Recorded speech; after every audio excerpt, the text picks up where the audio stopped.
They brought the biggest secret of World War II across the Atlantic in a simple trunk, and it wasn't the atomic bomb. The Nazi V-1 buzz bomb was unstoppable until a single piece of American ingenuity, the SCR-584, showed up in England. This is the untold story of the American military-industrial complex's greatest triumph and the British secret that made it all possible.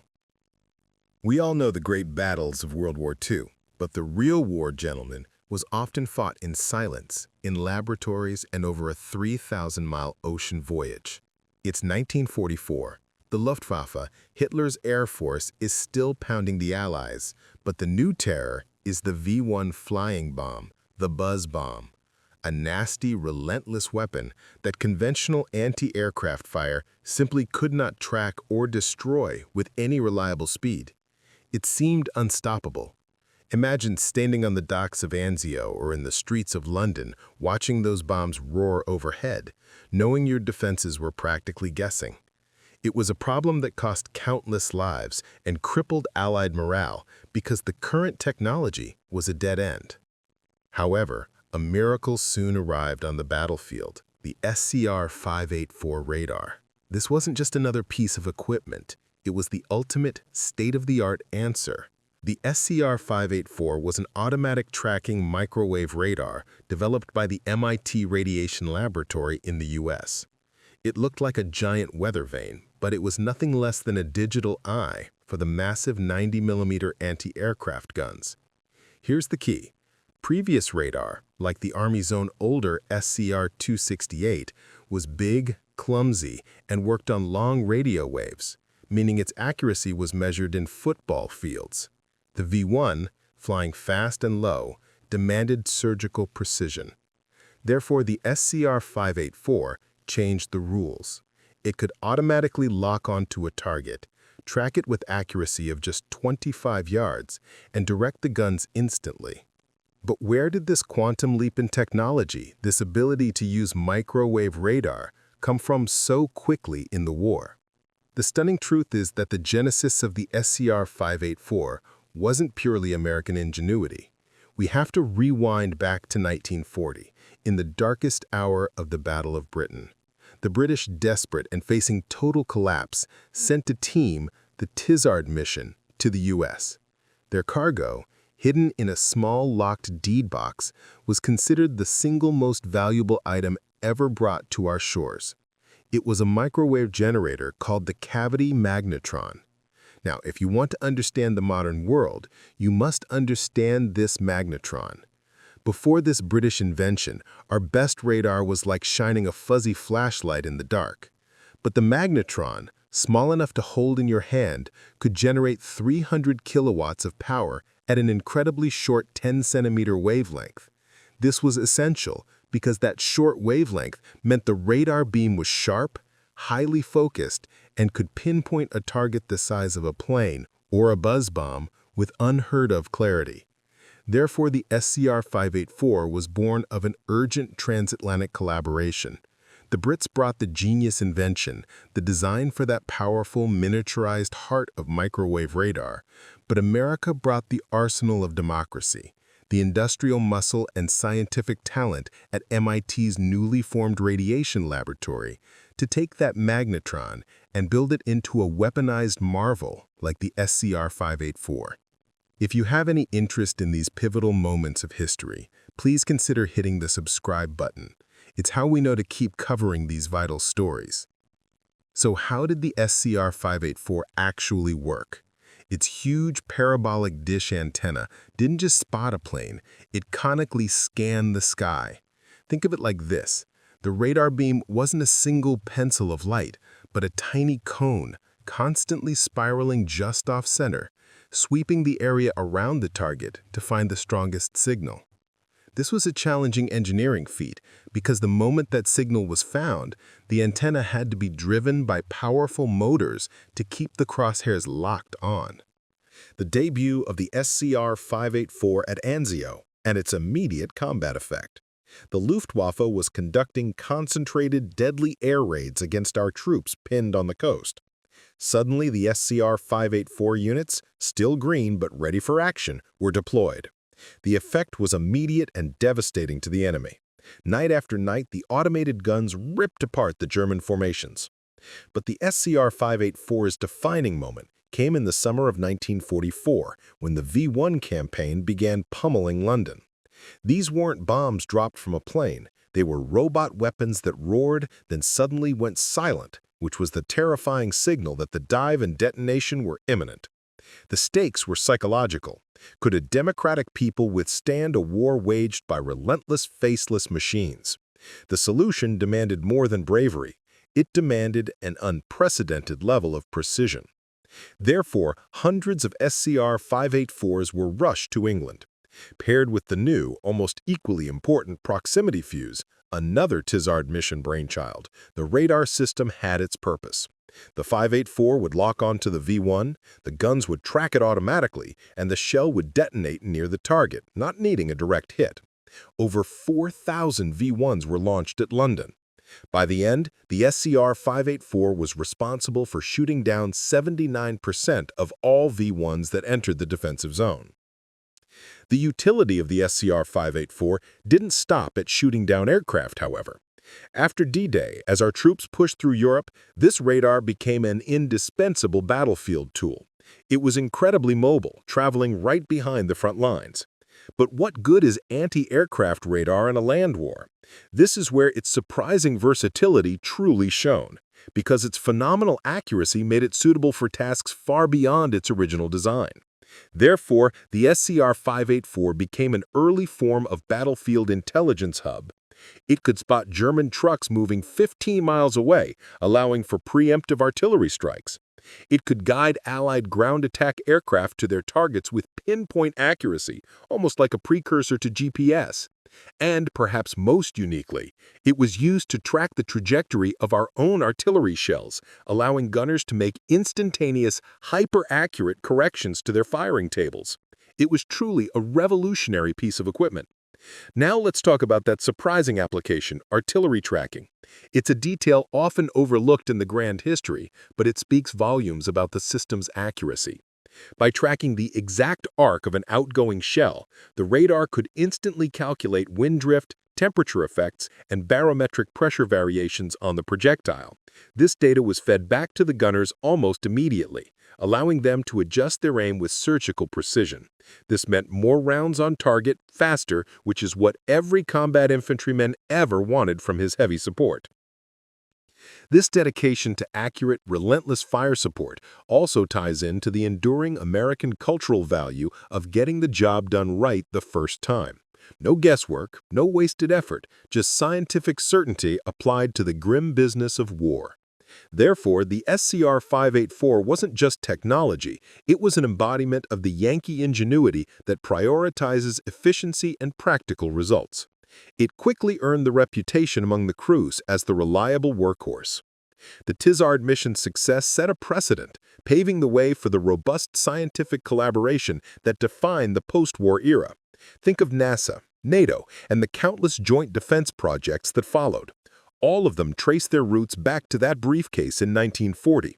It was the moment the US and the UK learned that pooling their best and brightest ideas, regardless of national pride, was the fastest route to victory and progress. This sense of shared fate forged in battle remains a powerful cultural touchstone for many of us today. But for the average American family in the 1950s, the greatest legacy of the Magnetron was the sudden appearance of the microwave oven. That piece of high-tech radar equipment was repurposed for a new age of convenience, transforming the American kitchen. It was the ultimate conversion of swords into plowshares, reminding us that yesterday's top-secret weapon is often today's common appliance. This is a powerful and enduring symbol of the transition from the anxiety of war to the comfort of the atomic age. This massive technological shift also spurred a huge demand for scientifically educated minds in America, leading to the expansion of universities and the creation of entirely new engineering disciplines. It was a true engine for the post-war economic boom. So, if you or someone you know benefited from the wave of technical employment that followed World War II, you're looking at a direct line back to that collaboration. Therefore, the SCR-584 story is not merely a tale of old military hardware. It is a fundamental blueprint for how innovation, strategic alliances, and industrial capacity work together to overcome impossible odds. It's a story of how a small, almost forgotten secret from a desperate ally became the foundation of a technological revolution that secured victory and shaped the world we live in now. And that is a story worth remembering. If you believe in the importance of these technological turning points, I encourage you to share this video with a friend who appreciates the deep history of World War II, because these are the details that truly illuminate the past. This relentless pursuit of a military advantage was not a one-time affair. It was the foundation of the modern technological state, constantly pushing the envelope of what was thought possible in electronics and beyond. Therefore, understanding the magnetron is really understanding the birth of modern American scientific power, because the collaboration didn't just end with a working radar set. The foundational physics and engineering expertise blossomed into entire new fields. This leads us to a fascinating detail about the atmosphere in that era, the feeling of limitless possibility that must have permeated the halls of the MIT Rad Lab. These were young, brilliant minds, not just soldiers, being given unprecedented resources and a clear, vital mission: defeat the enemy through sheer intellectual force. Imagine the pressure, but also the deep satisfaction of knowing that your late nights over a circuit diagram were directly saving lives on the front lines. But the true genius of the SCR-584 wasn't just the raw power of the magnetron. It was the clever mechanical and electronic system designed to harness that power. You see, having a sharp, powerful beam is one thing. Keeping it pointed at a tiny dot moving at hundreds of miles per hour is another altogether. This is why the conical scanning system was so brilliant. It was the mechanical dance partner to the electronic beat of the magnetron, constantly correcting and guiding the antenna. The technology was actually adopted by the German Würzburg radar, but the Americans and British took the fundamental idea and sprinted with it, adding that crucial automatic tracking mode. So the German engineers might have recognized the principle, but they simply couldn't keep pace with the combined industrial might and scientific focus of the Allies.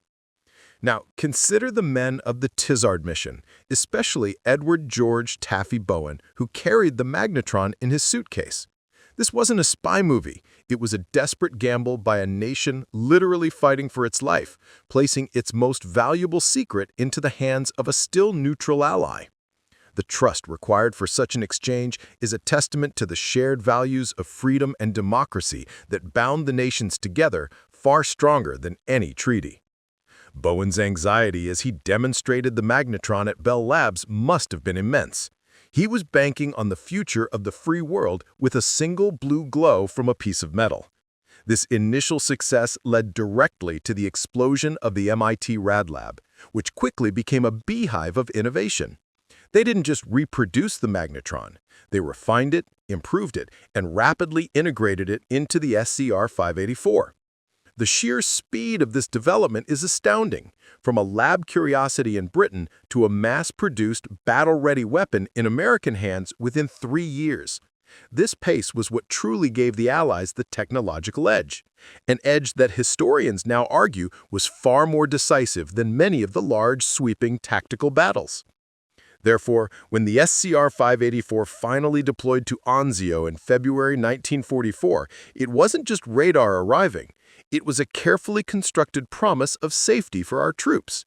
The anti-aircraft crews, veterans of the messy manual tracking of older systems, must have felt like they'd stepped into the future. The ability for the radar to automatically stick to the target, allowing the crews to focus only on loading and firing, streamlined the defense and greatly increased the accuracy. This dramatically reduced the rate of friendly fire and conserved precious ammunition. But the anti-V1 defense was the system's true baptism of fire, a fight that defined its legacy. The V1, or Doodlebug, was a weapon that targeted civilian resolve as much as concrete. It was terror made mechanical, and therefore the perfect countermeasure had to be technological as well. The combination of the SCR-584 and the proximity fuse was the ultimate 1-2 punch. The radar gave the direction, and the fuse ensured the explosion, meaning even a near miss became a kill. This was a direct, measurable victory of Allied technology over Nazi mechanization. This success saved countless lives, but it also changed the very nature of anti-aircraft defense forever. The old method of using human eyes and complex manual plotting tables was obsolete overnight. This microwave technology paved the way for every subsequent generation of fire control radar, from the naval systems of the Cold War to the sophisticated missile guidance of today. It was the moment that targeting became electronic, automatic, and deadly precise. The work didn't slow down after the V-1 threat receded, however. The mobility of the SCR-584 was a game-changer in the rapidly advancing front lines after the D-Day landings. It wasn't stuck behind the lines like previous massive radar installations. It moved with the combat troops. This close support capability was something the enemy simply couldn't match because they relied on slower, less integrated systems. That ability to track and guide in a quickly changing environment gave our field commanders a crucial tactical advantage. Therefore, the SCR-584 became an early form of battlefield intelligence hub. It could spot German trucks moving 15 miles away, allowing for preemptive artillery strikes. It could guide a fighter bomber to a target obscured by weather, turning a no-go mission into a successful strike. For the commanders of the time, this was invaluable, a crystal ball providing clear, real-time data where before there was only fog and speculation. It truly embodied the American military's love for flexibility and speed. Now, consider the German perspective on the SCR-584. Initially, they were confused. Their own radar countermeasures, such as chaff, strips of aluminum foil dropped by bombers, were designed to jam the long-wave Allied radar. But the SCR-584's microwave frequency rendered the existing chaff practically useless. This meant that the German air crews, who had grown accustomed to a relatively safe passage due to their countermeasures, were suddenly exposed and vulnerable. It was a terrifying revelation for the Luftwaffe. The SCR-584's use in artillery spotting was another example of its versatility, one that directly served the ground troops who bore the brunt of the fighting. In a muddy, chaotic European battle, knowing exactly where your shell landed compared to the target was the difference between an effective fire mission and wasted rounds. This radar took the uncertainty out of the equation, providing immediate, actionable data to the gun line.